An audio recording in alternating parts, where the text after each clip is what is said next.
네, 안녕하세요. 제가 먼저 마이크를 잡은 이유는 제가 오늘 진행이고요.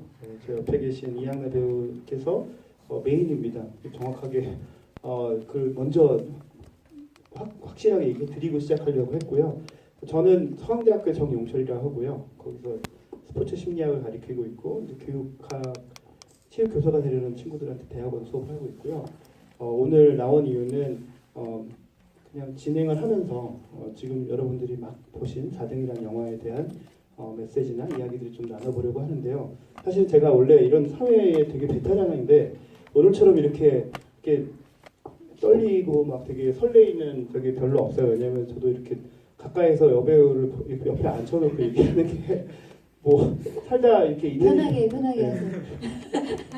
없기 때문에 저도 사실 되게 업돼서 지금 약간 흥분된 상태에서 진행을 할 것 같고요. 제가 마이크를 많이 듣고 얘기하면 여러분들한테 좀 신뢰될 것 같고 우리 그 이양래 배우의 이야기를 더 많이 듣는 걸로 하고요.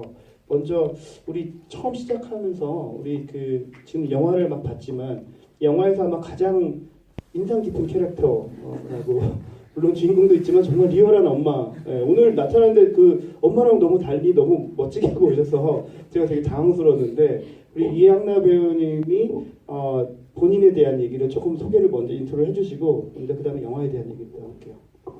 네, 우선 저희 4등 이렇게 관람해 주셔서 너무 감사하고요.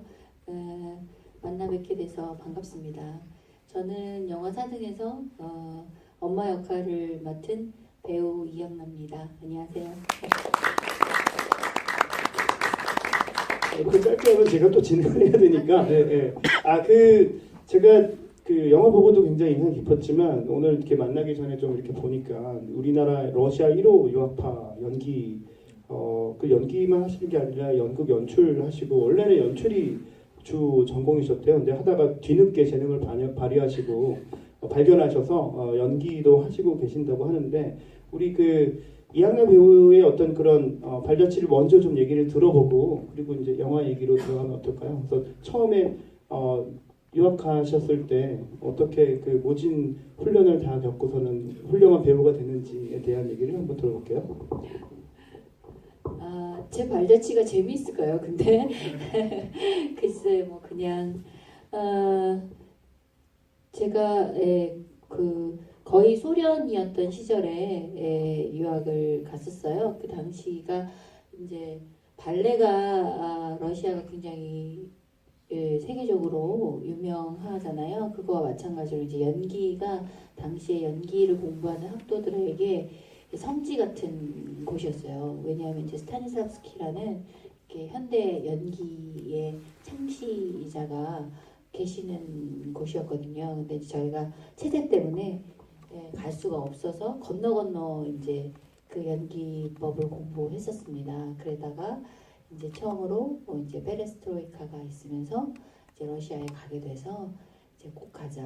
우리 가서 본토에 가서 우리가 책으로만 배웠던 그 연기론이 도대체 그 비법이 무엇인지 그 마법이 무엇인지 좀 알아보자 해서 당시에 이제 정신없는 친구들하고 세상 무서운 줄 모르는 친구들하고 같이 러시아에 유학을 가게 됐어요. 그래서 당시에는 그 러시아 굉장히 힘들 때라 먹을 것도 없고 또 막 치안도 좀 불안하고 또 북한 분들밖에 안 계신 그런 시절에 갔었어요. 그래서 근데 돌이켜 보면 이제 저는 자본주의 체제에 살다가 갔을 때 지금은 얼마 전에 모스크바를 가니까 분위기가 굉장히 다르더라고요. 근데 당시에는 굉장히 새로웠어요. 그러니까 그 사회주의 국가의 그 모습이 고스란히 간직된 시절에 이제 러시아를 갔기 때문에 지금 생각해 보면은 좀 그게 아련하고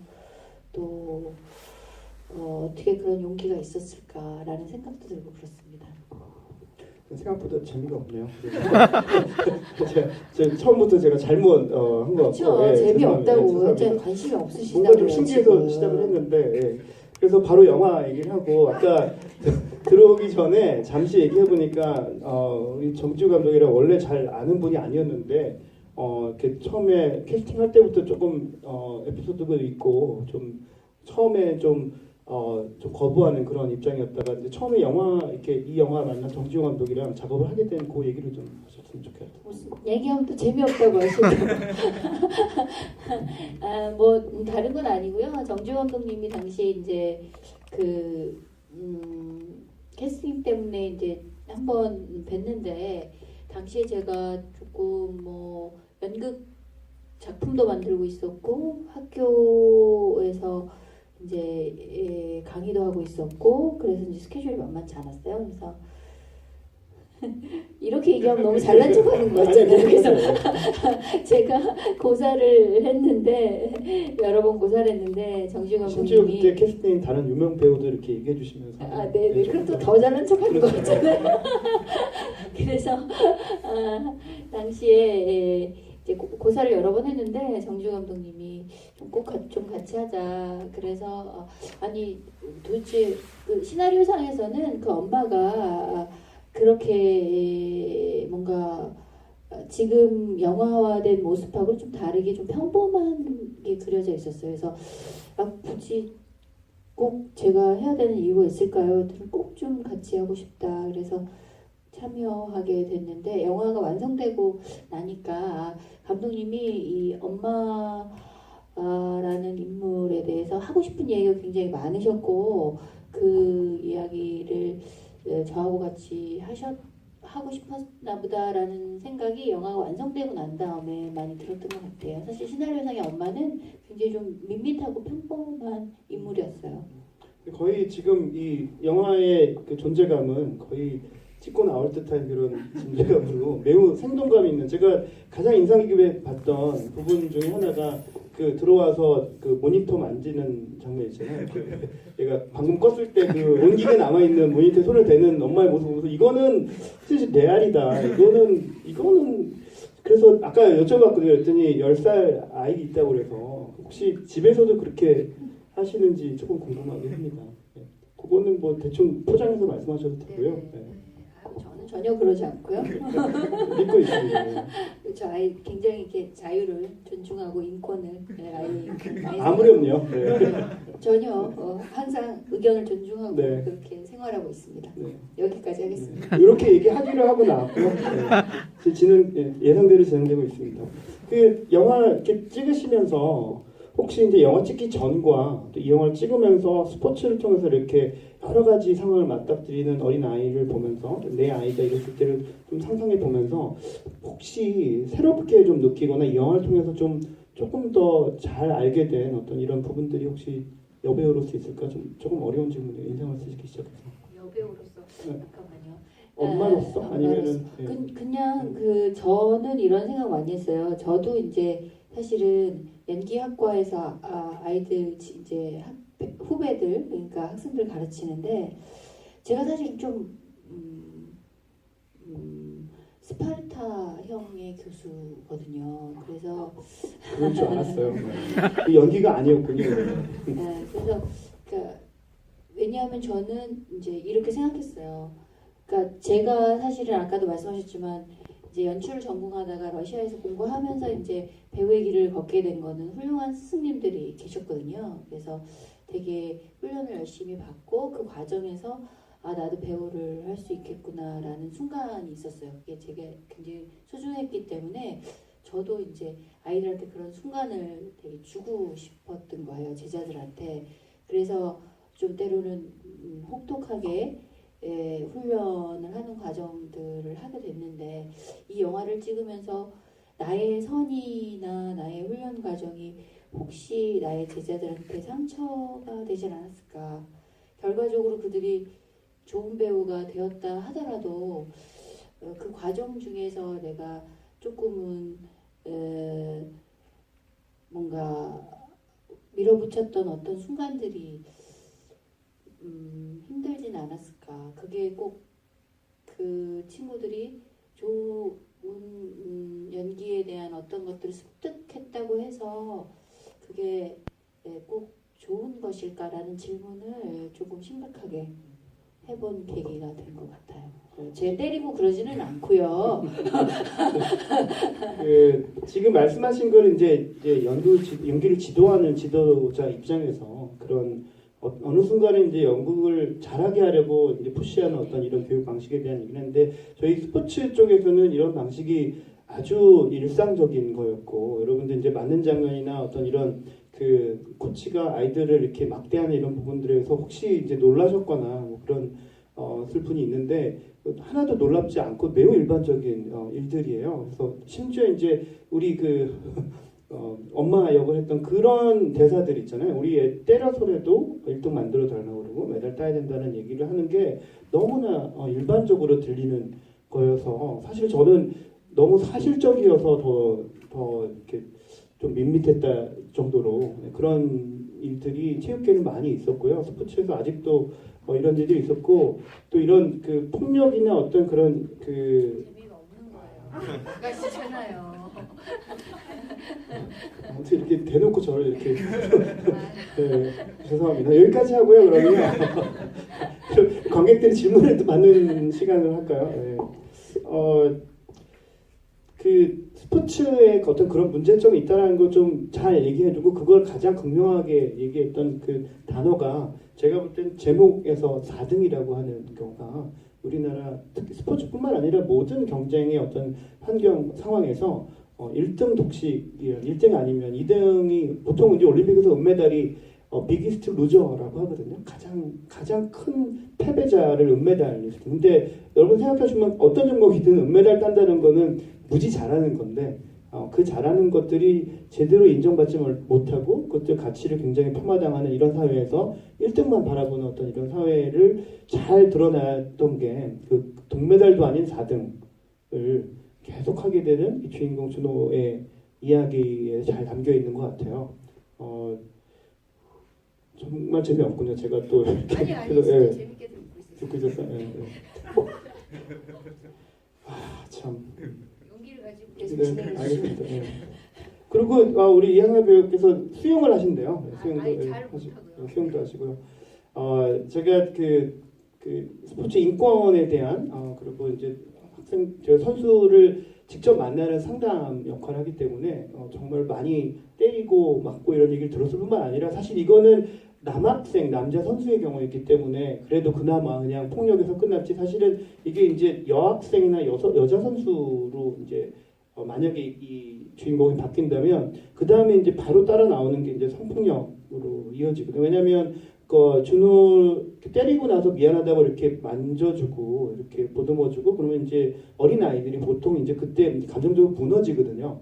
그때 이제 안고 이제 도닥거리는 게 시작입니다. 그래서 그게 이제 폭력이라는 게 특히 이제 스포츠계에서 성폭력하고 같이 이렇게 거의 이렇게 물고 몰리는 관계로 이렇게 돌고 있어요. 그래서 때리고 그걸 이제 위로한다고 불러서 안아주고 그리고 또 만지고 뭐 이런 식으로 계속 돌아가는 게 있어서 저는 이제 요게 이제 폭력까지 보여줬지만 사실은 한 단계 더 들어가는 부분도 지금 현재 존재하고 있고 사실 스포츠계에는 아직 미투가 안 터지고 있는데 여기만큼 그렇게 정말 화약고가 없는 상황입니다. 아직까지 안 터지고 있고 엊그제 이제 배구 감독 그만뒀다는 얘기 나왔는데 그 세계 선수권 전에 감독이 이제 코치가 트레이너를 또 성폭행해서 그 문제로 지금 되고 있는데 다들 이제 이거 터지면 이제 좀 더 뭐가 나오지 않을까 이러고 있는데 아직까지는 스포츠계에는 위투가 잘 진행이 되는 문화예술계에는 벌써 많이 진행이 됐는데 저희는 그런 게 안 되는 그런 안타까운 부분들이 있습니다. 하다 보니까 저 혼자 얘기하고 있어서 우리 좀 더 영화에서 여러분들이 좀 이렇게 이양락 씨를 좀 보았던 부분들 인상 깊은 부분들 한번 여쭤보고 거기에 대한 질문을 좀 받는 시간 갔으면 좋겠습니다. 혹시 좀 편안하게 이렇게 머리를 대고 이렇게 흐뭇하게 바라보시는 분들이 굉장히 좀 졸리신 거예요. 지금 이 시간도 시간이고 그래서 우리가 길게는 안 할 테니까 혹시 영화 보면서 혹시 인상 깊은 장면들 그리고 이 영화가 던진 메시지에 대해서 여러분들이 하실 얘기들을 좀 하시고 또 이제 그 배우의 입장에서 직접 그거를 표현했던 그 여배우로서의 어떤 대답을 좀 들어보는 시간을 가졌으면 좋겠습니다. 혹시 질문 있으신가요? 뜬금없이 던졌죠 제가? 제가 지금 약간 이렇게 아무 말 대잔치 제가 질문을 좀 드려 네, 어떤 그러세요. 장면이 제일 저는 제일 이렇게 마음이 딱 무너졌던 장면이 언제였냐면 아빠 건강, 뭐 준호 뭐 메달 따고 뭐 동생 뭐 하고 엄마는 이렇게 물어봤을 때 잠깐 침묵 있게 이렇게 멀리서 바라보는 장면인데 이렇게 절하고 내려오는 절에서 내려오다가 이제 엄마는 그러는데 엄마가 이제 아무 말 안 하잖아요. 그리고 잠깐 쉬었다가 엄마 없어 이렇게 얘기를 하고 그러고서는 그때 표정이 안 보이는데 약간 이게 가슴이 이렇게 확 이렇게 무너지는 장면이 있어요. 저도 남자지만 저희 집에 아내도 있고 다 있는데 제가 아내의 입장에서 어떤 남편, 자식들을 위해 사는 정말 최선을 다해서 돌진하는 삶을 살고 있는 엄마가 바라는 것이 남을 가족들을 위한 거 이외에 나를 위한 게 없다라는 게 조금 저는 그 순간이 좀 이렇게 확 와닿았던 것 같아요. 리액션은 그냥 그리고 끝나면 제가 이렇게 강하게 얘기를 했는데 조금 더 이렇게 덧붙여서 덧붙여서 네. 그 장면 찍을 때 멀리 있어가지고 상당히 이제 큐사인이 안 들려서 되게 롱샷이잖아요. 그래서 저기 저기 위에 있고 그다음에 저 기호라는 친구하고 같이 이제 걸어 내려와야 되는데 이 친구가 이제 한 2번 하니까 너무 이제 집에 가고 싶은 거죠. 그래서 멀리 내려오는데 이제 큐사인 듣고 그거 굉장히 여러 번 반복했거든요. 그래서 좀 전 서운했죠. 왜 표정을 안 따주는 걸까 감독님이 연기 열심히 하는데 근데 완성되고 보니까 그 아까 말씀하신 대로 멀리서 엄마 표정이 안 보이는 그게 훨씬 더 좋았다라는 생각이 들었어요. 감독님이 알아서 하셨겠죠 그 부분에 대해서 그죠? 그렇죠. 배우들은 항상 이렇게 좀 얼굴을 좀 따달라 이렇게 어필을 많이 합니다. 클로즈업 가면 제일 좋아하고요. 그다음에 이렇게 자꾸 멀리서 찍으면 감독님 제가 한 번만 다시 이렇게 좀 따주면 안 될까요? 막 이렇게 어필도 하고 그래요. 그래서 이제 뭐 정주 감독이 워낙 베테랑 감독님이시니까. 네.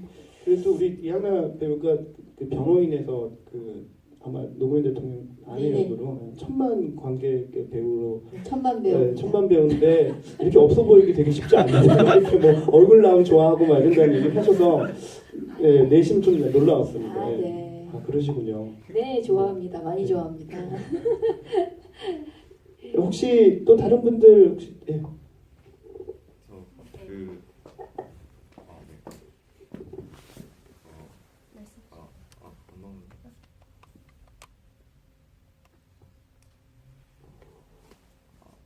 네, 일단 작품 인상 깊게 봤고요.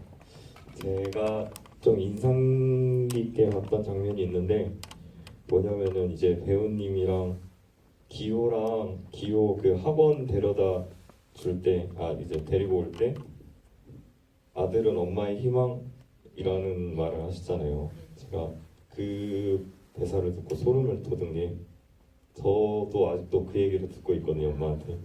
그래가지고 사실 제 엄마 모습도 보이면서 제가 고등학교 때의 모습이 너무 보여가지고 사실 그 부분에서 약간 소름이 돋았고요. 어떤 소름 약간? 그러니까 약간 우리 엄마만 그런 게 아니고 약간 조금 한숨이 나오면서 내가 진짜 저랬었나라는 그런 생각도 들었고요. 뭐라 그래야지. 그래가지고 제가 만약에 자식을 낳는다면 사실 애가 정말 하고 싶은 거를 하게 해줘야겠다라는 생각이 좀 많이 들었던 것 같아요. 제가 심은 질문자고요.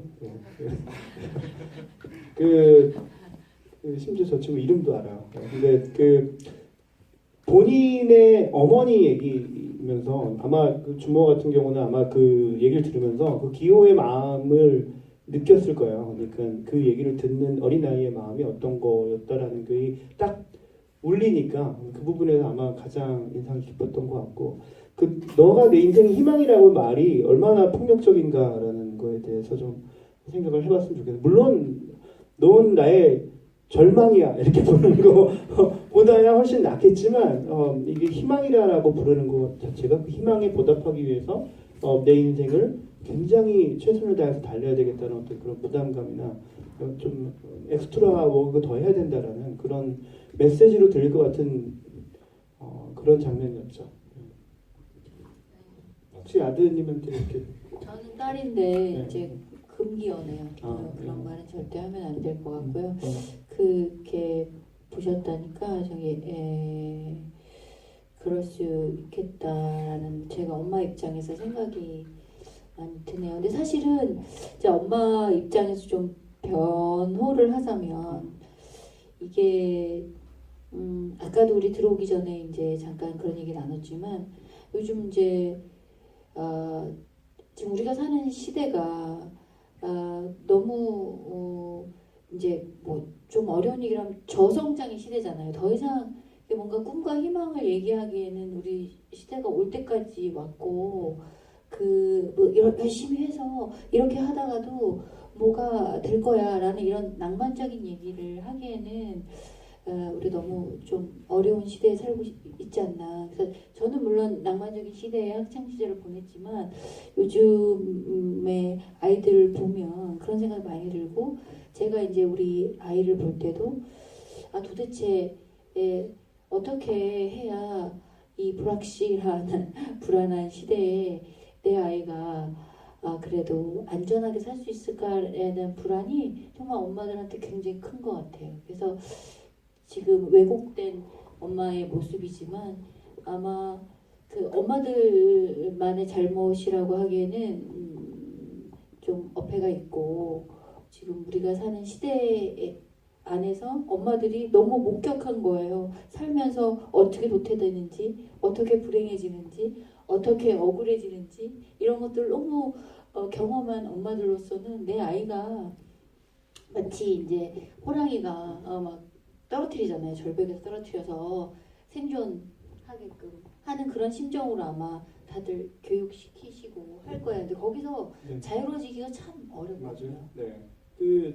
저도 비슷한 이게 그냥 한 개인의 잘못이 아니라 거기에 밀어붙여진 거고 어떻게 보면 지금 현재 문법에 굉장히 충실한 삶을 살고 있는 엄마의 모습이었고 그 모습을 우리 자신에서 발견하기 때문에 우리가 이 영화를 보고 오히려 더 놀라게 되는 어떤 그런 순간들이 오는 것 같습니다.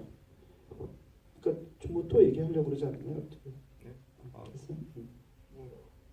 그러니까 사실 다 말씀하셔가지고 알겠습니다. 네. 혹시 다른 분 혹시 더 얘기하실 분? 저 뒤에. 두 명이나 두 명, 우리 네. 진행이 이제 예, 괜찮으시면 괜찮아요. 네, 부드러운데요, 네. 네, 일단 영화 되게 잘 봤고요. 저는 제가 어릴 때 이제 맞으면서 운동을 했었어요.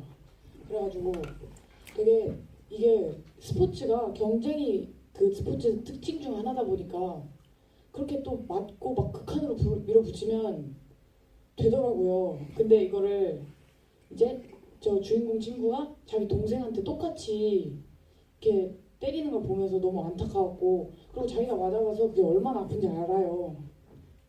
그거 보면서 되게 스포츠가 이거 말고는 방향이 없는 건가 약간 되게 그거 보면서 안타까웠습니다. 제가 그 코칭을 하는 법을 가르치는 그런 일들을 하는데 선수들을 때려서 가르치는 게 가장 쉬운 방법이고요. 그 방법밖에 안 배웠기 때문에 그 코치들이 그렇게 할 수밖에 없는 좀 아픈 현실이 있고 그런 거를 정말 안 때리고 가르칠 수 있는 것들을 우리가 잘 배워야 되는데 그런 공부를 안 하고 무조건 자기가 맞았던 거를 기억하고 그대로 지금 코칭을 하고 있는 현장에 있는 지도자들이 많이 있어요. 그래서 근데 더 무서운 건 그게 이제 대물림을 하는 거죠. 그러니까 굉장히 싫고 도망가고 싶고 그 전문 용어로 여기 맷정이라고 하는데 맞으면서 드는 정이라고 맷정이 든다고 그래요. 많이 맞아서 그 맞은 그 선생님을 그렇게 욕하고 증오하다가 자기가 어느덧 그 선생님이 되어서 아이들 손을 대고 있고 또 그러면서 또 은연중에 내가 이렇게 잘 된 거는 그때 그 선생이 나를 때렸기 때문에 그렇게 됐다라고 하는 거를 저는 실제로 국가대표 코치나 감독들한테 얘기를 듣거든요. 근데 그런 얘기를 들을 때마다 늘 그런 얘기를 하죠. 이 영화를 관통하는 주제가 맞을 짓이 있을까? 그러니까 담치기를 했을 때 학생 주임이 불러서 애를 때리는데 아니면 담배를 피거나 술을 마신다고 학생들 때리는데 그게 과연 맞을 짓인가? 이 세상에 맞을 짓이 어디까지인가? 담을 한 3번 넘으면 맞고 뭐 담배를 진하게 피면은 뭐 전자담배는 안 맞나? 뭐 이런 식으로 기준을 정할 수 없는 거죠. 근데 인간이 인간을 때린다라고 하는 그 행위 자체가 가지고 있는 일종의 금기들을 우리가 굉장히 당연한 것으로 받아들여서 맞을 짓이 있는 것처럼 우리가 은연중에 다 받아들이고 수긍을 하는 순간 우리 사회는 여전히 그 똑같은 폭력의 반복, 되물림을 할 수밖에 없는 사회로 계속 되고 있는 것 같아요. 졸리네요. 네. 아니에요. 왜 그러세요? 재밌게 듣고. 아, 네. 또 질문? 네. 저 아까 네. 마이크 없이 해도 될 것 같습니다. 크게 말씀드릴게요. 기회가 있어요. 네. 그렇다면 정말 잘 봤고요. 그 방금 말씀해주신 것처럼 사실 이 영화를 보면서 그 아이가 약간 그런 부정적인 그런 폭력을 답습하는 모습을 보면서 아무래도 이제 우리가 경계심을 갖게 되는 그런 부분이 있었던 것 같아요. 뭐 아무래도 인권위에서 좀 관여를 하기도 하고 이제 우리가 생각해볼 문제라고 상정을 했던 것 같은데 사실 하나 더 좀 영화를 보면서 약간 해보고 싶었던 생각은 사실 아까 배우님께서도 말씀해 주셨는데 저희가 좀 살고 있는 시대가 아무래도 훨씬 더 많은 수가 실패를 할 수밖에 없는 상황인 것 같아요. 사실 저도 지금 취업 준비를 하고 있는데 항상 뭐 한두 명 뽑고 사실 그 한두 명 뽑기 위해서 정말 수천 명이 가는데 나머지 정말 수백 명은 항상 떨어지는 입장이고 이제 이런 걸 항상 경험하다 보니까 그런 실패에 대해서 좀 어떻게 생각을 해야 되나 뭐 자존감도 많이 낮아지고 이런 게 사회 문제가 되고 있는 것 같거든요. 그래서 이런 영화를 보면서 혹시 이 영화에서 꼭 그런 폭력의 답습 문제 말고 이런 뭐 실패에 대한 좀 고찰이나 이런 거에 대해서 좀 주는 메시지가 좀 있는지 아니면 제가 이해한 바 이외에 좀 뭐 혹시 배우님께서나 아니면 교수님께서 생각해 보신 그런 종류의 메시지가 있는지 한번 여쭤보고 싶었습니다. 이상입니다. 굉장히 어려운 질문이어서 우리 이학래 배우부터 먼저. 근데 그러니까 그거는 그러니까 실패를 해도 행복할 수 있는 그런 교육, 훈련 이런 게 내 마음속에 생겨나야 되잖아요. 근데 사실 저도 실패를 하면 그리 행복하지는 않은 것 같아요. 그래서 저는 이제 우리 아이한테 이제 끊임없이 그 얘기를 많이 합니다. 그러니까 그냥 못해도 그냥 그것이 행복할 수 있으면 최고다라는 것을 세뇌시키고 또 그러한 경험을 그 아이가 했으면 하는 마음이 정말 간절해요. 왜냐하면 저도 살면서 항상 뭔가 잘해야 되고 성공해야 하며 옆에 사람보다 내가 조금 더 나아야 하며 이러한 강박 속에서 산다라는 게 참 힘들었던 것 같아요. 그래서 어떻게 하면 거기에 벗어날 수 있을까라는 생각을 많이 하면서 살았는데 저도 잘 안 됐고요, 여태까지. 또 우리 아이한테도 그런 교육을 지금 하고 있는데 사실 지금 젊은이들한테 사실 정말 죄송하죠. 우리 세대가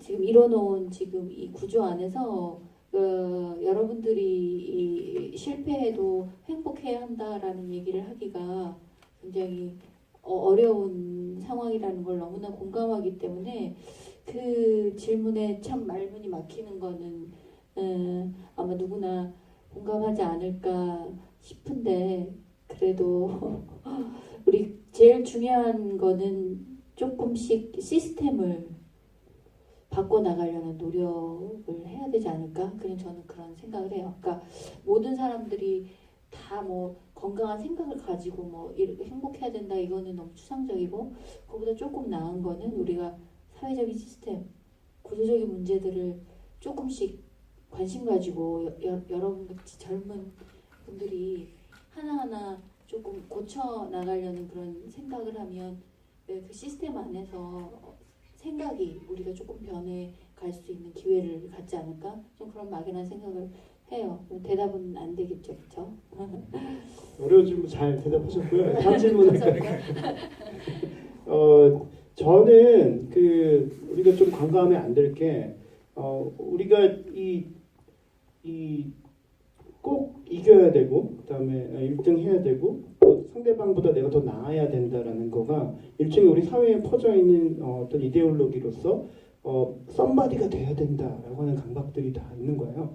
그래서 제가 가장 안 좋아하는 게 이제 그 자기 개발서에 보면 이제 나를 믿고 긍정을 암시하면서 뭐 되면 1000번 흔들리면 어른이 되고 막 그런 뭐 아프니까 아프지 그 뭐 청춘인지 모르겠죠. 하여간 그런 것들이 사실은 굉장히 그 가짜 약들을 판매하고 있다고 생각이 되는데 그런 힐링이 아니라 실제로 굉장히 본질적인 부분에서 내가 꼭 선바디가 안 돼도 괜찮고 더 중요한 거는 사실 우리가 이런 운동 경기에서 제가 운동선수들 제일 많이 얘기하는 게 잘 지는 게 중요하다라고 얘기를 하거든요. 우리가 늘 이기는 선수는 없고 이기면 기분 좋고 모든 게 용서가 돼요. 근데 우리가 어떻게 지느냐는 별로 공부를 안 하거든요. 근데 저는 선수들한테 어떻게 지는 거, 잘 지는 법에 대해서 늘 얘기를 하고 그것들을 훨씬 더 왜냐면 질 때 배우는 게 많거든요.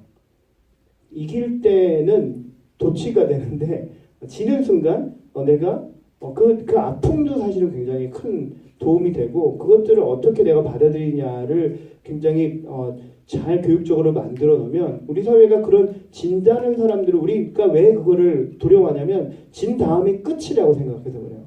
근데 계속 반복되는 어떤 이런 작은 전투 안에서 그 전투에서 한 번 진 거가 끝이 아니라는 거죠. 제가 만나는 운동선수 중에 어제 제가 경기 갔던 아이스하키 선수인데 맷 달튼이라고 하는 우리나라 국가대표 골리였어요. 이 선수가 어떤 얘기를 하냐면 내가 한 게임에서 골을 먹을 수 있다. 근데 one goal does not define my game 이렇게 얘기해요. 그러니까 내가 한 골을 먹는다는 게 나를 정의할 수 없다. 심지어 이 한 게임 지는 것도 물론 굉장히 뼈 아프지만 그게 나의 하키 인생을 디파인할 수 없다. 그리고 더 마지막에 뭐라고 하냐면 하키가 굉장히 고맙지만 하키가 내 인생의 전부는 아니다라는 얘기를 하는 거예요. 그거가 너무 부러웠어. 왜냐하면 그 선수는 캐나다 출신의 토론토형 선수인데 우리보다 하키 수준이 높죠. 근데 우리나라 선수들 정말 제일 잘하는 선수들이거든요. 같이 팀에 있는 선수들. 그 팀 한번씩 물어보면 이 선수들은 은퇴한 다음에 지도자 하고 국가대표 뭐 하고 뭐 이게 벌써 쫙 돼 있어요. 그러니까 성취지향적으로 우리 여러분들이 보고 있는 그 성취지향적인 모습들이 스포츠 안에서 똑같이 있고 여유가 하나도 없어요. 그러니까 그런 식으로 너무나 많은 스트레스 안에서 힘들게 운동을 하고 있는데 비해서 그 맷 달튼이라고 하는 그 갓 달튼은 그런 얘기를 멋지게 하는 걸 보면서 이게 그냥 스포츠의 잘못은 아니다. 이 스포츠를 둘러싼 우리들의 문화가 이들을 굉장히 왜곡시키고 이들의 인생에 맞춤표만 계속 찍고 쉼표를 못 주고 있구나 이런 생각들을 하게 됩니다. 그리고 좀 긍정적인 측면도 있잖아요. 그렇죠? 이제 우리가 이제 이 조금 옛날보다는 이런 거에 대한 인식이 좀 생겨나는 것 같아요. 그래서 어떻게 저도 행복할까? 막 이런 생각하고 실패자도 안전한 사회를 좀 만들어보자 이런 이제 공유 우리 생각이고 실패하면 위험해지니까 지금 엄마들이 난리 나는 거 아니에요. 지금 내 아들이 좀 위험해지니까. 근데 실패해도 어느 정도 안전하게 우리가 삶을 살 수 있다라는 어떤 그런 사회를 좀 만들어야겠다라는 그런 또 우리 다 같이 하는 생각들 그런 것들이 당장은 아니겠지만 조금 나아지지 않을까 그런 생각하고 저도 좀 깜짝 놀란 게 지난번에 월드컵 했잖아요. 근데 우리 선수들 맨 처음에 되게 못했잖아요. 근데 옛날 같았으면 제가 2002년에 막 그 응원하고 이랬던 그 항상 한참 젊을 때 근데 졌는데 기분이 안 나쁜 거예요. 깜짝 놀랐어요. 그러니까 내가 좀 달라진 것 같은 거예요. 옛날 같았으면 그게 우리 선수들 막 지고 그러면 막 화나고 막 이겨야 되는데 졌는데 기분이 제가 별로 안 나쁘더라고요. 늙어서 그런 거예요? 아니 그런 건 아니고요. 우리나라의 어떤 스포츠를 바라보는 전체적인 관점이 어느 정도 성숙해 있는 거죠. 예전에 그 리오에서 월드컵에서 지고 왔을 때 팬들이 나가서 엿 던졌거든요. 엿 던지러 갔어요. 그래서 조롱을 했죠. 그따위로 했다라는 그런 그 진 거에 대한 어떤 참을 수 없는 분노들이 있었는데 이번에는 사실 그런 점은 없었고 오히려 박수 받으면서 들어왔고 뭐 물론 마지막 독일전에서 이긴 거가 크긴 했지만 덕분에 신태용은 그냥 넘어 묻어왔지만 어쨌거나 전체적으로 우리나라가 스포츠를 바라보는 시선이 굉장히 성숙돼 있다. 특히 이번에 평창 올림픽에서도 그냥 이기고 지고 뭐 이게 문제가 아니라 어떻게 이겼냐에 대해서 사람들이 관심을 가지고 정당하지 않고 아니면 과정이 굉장히 불분명하면 거기에 대한 아주 신랄한 비판도 하는 그런 의식들이 좀 생긴 게 좀 반가운 거죠. 희망적인 얘기를 또 마지막에 이렇게 훈훈하게 해주시고 계십니다. 아직 믿고 싶습니다. 네. 또 믿고 싶으면 하니까 또 교회 장면이 생각이 나는데요. 교회 장면이 저는 굉장히 그거 못할 짓이잖아요, 그죠? 그때 막 정말 그거 어떻게 그럴 수 있을까? 아니, 그러니까 그 뒤에서 막 이렇게 헌금 내주고 막 이러면서 다 막 하죠. 다 하나요, 그게? 예, 저는 그거 못할 짓이라고 생각했는데 그래서 연기자로서 교회 다니세요? 전 요즘 안 다니고 갑자기 왜 목사님처럼 물어보세요? 요즘 안 다니고 있고요. 근데 이제 자식을 위해서 이렇게 때리는 코치를 찾는 그 과정에서 앞에 이제 이렇게 하고 하는 거 쭈뼛쭈뼛하면서 막 이렇게 하는 부분들이 정말 저 정말 명연이다. 뭐 이렇게 정말 좋은 연기다를 생각해서 정말 같았거든요. 근데 안 힘드죠. 원래 그렇게 평소에 그렇게 사세요? 네네. 아니요, 감독님이 시키는 대로 열심히 했습니다. 지금 이제 대답이 안 나오고 있어요. 프로그램 된 대로 얘기가 나오고 있는데요. 질문하면 네. 이거 선물 드릴게요. 제가 그걸 까먹었는데 아까 질문하면 네. 이걸 우리 이향나 배우님께서 직접 주는 그런 배우 봤죠 뭐예요. 이게 이 아리랑 신화에서 직접 이게 뭘까요?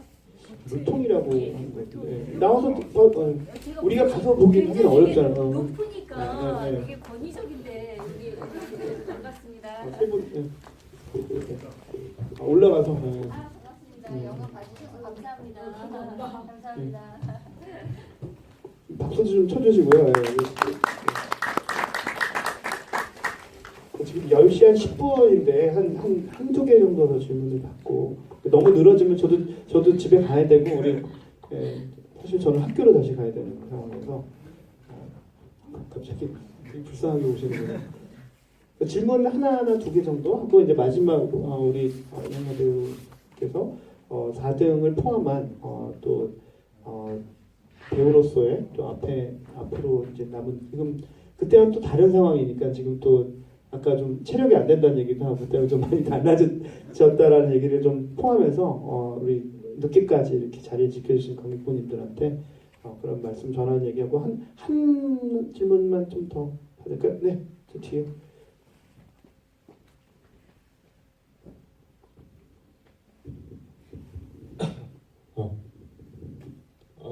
제가 제일 좋아하는 영화가 그랑블루라는 영화인데 굉장히 뭔가 비슷한 느낌 받아서 개인적으로 좋았고 그리고 영화상에 광수 코치가 네 엄마가 수영하면 더 잘할게야 라는 말을 했는데 진짜 수영을 하고 계신다고 하셔서 너무 재밌었고요.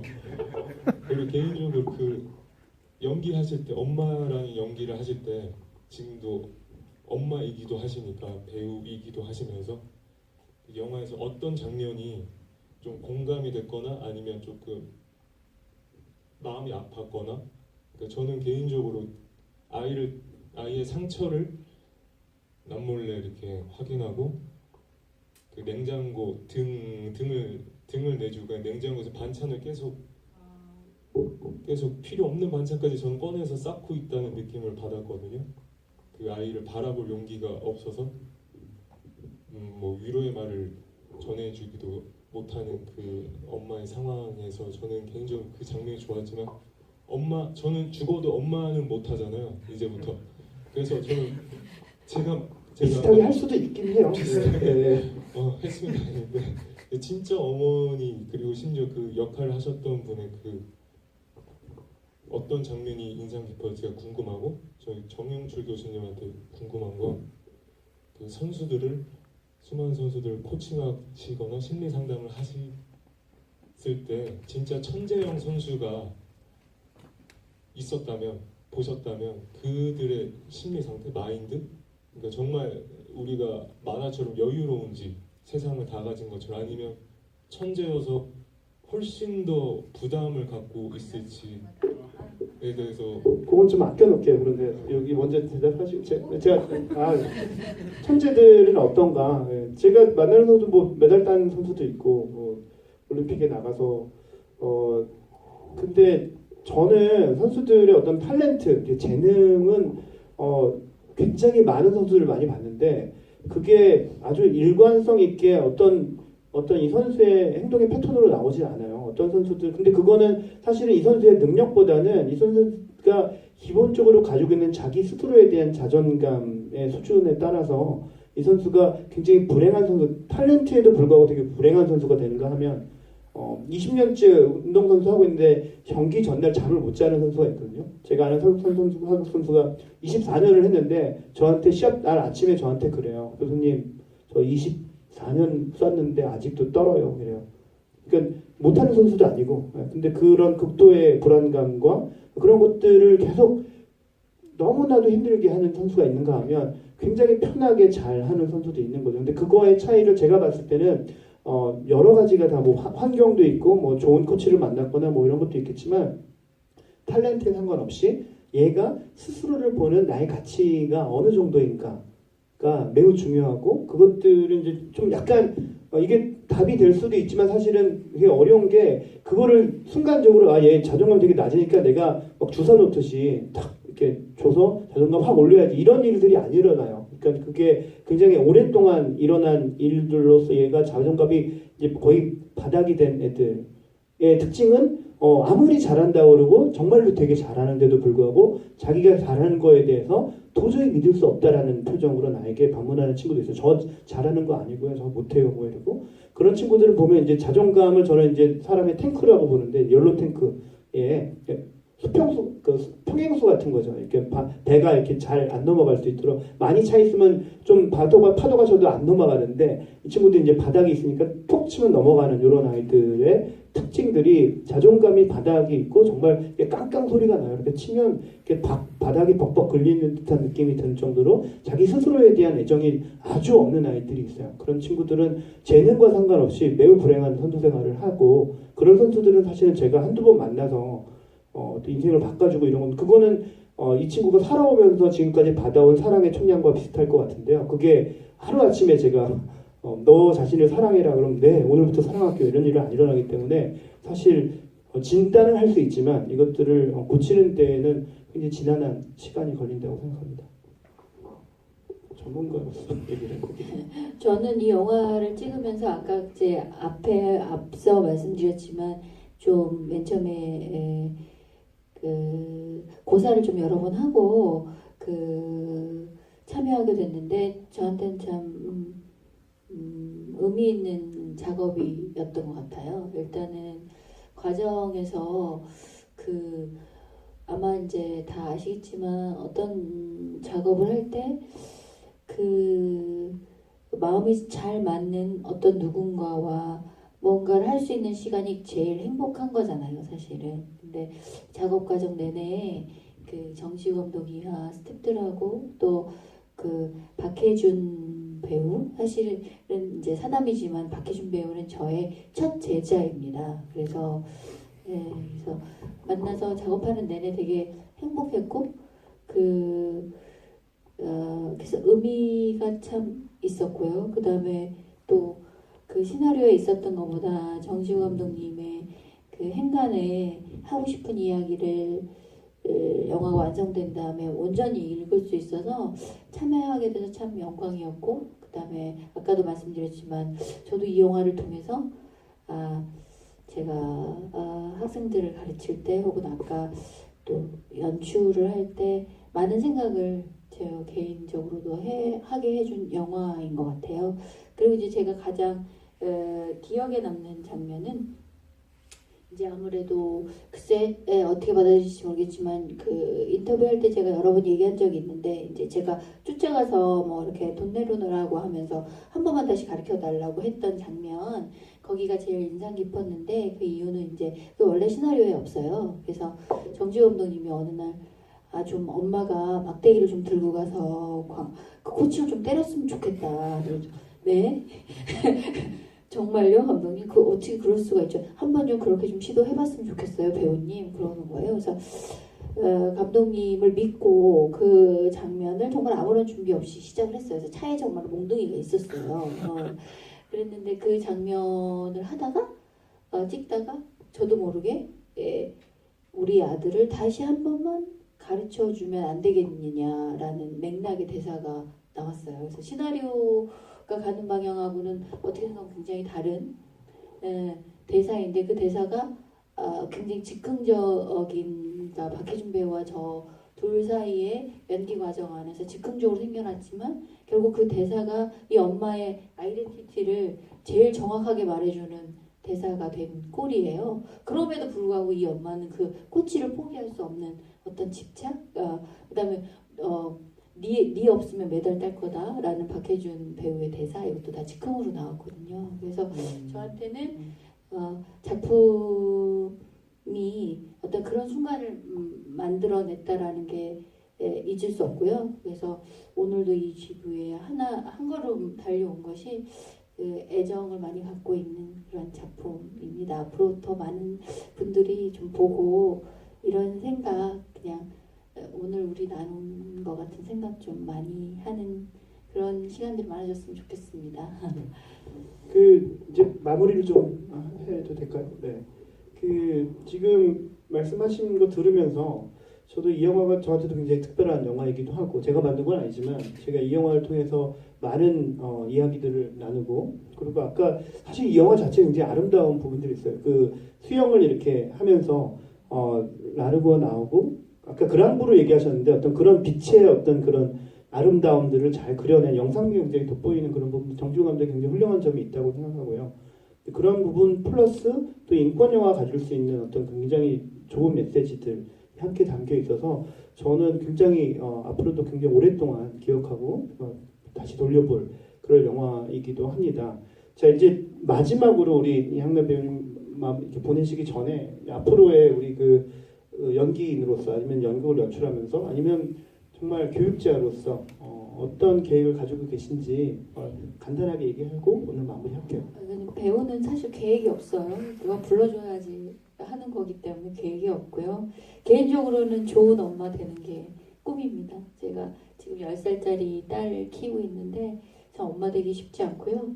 매일매일 뭔가 난관에 부딪히는 느낌이에요. 그래서 좋은 엄마가 된다면 성공한 인생이 아닌가 그런 생각 갖고 살고 있습니다. 자 오늘 늦은 시간까지 이렇게 함께 해주셔서 너무 감사드리고요. 우리 큰 박수로 우리 양남 씨께 감사합니다.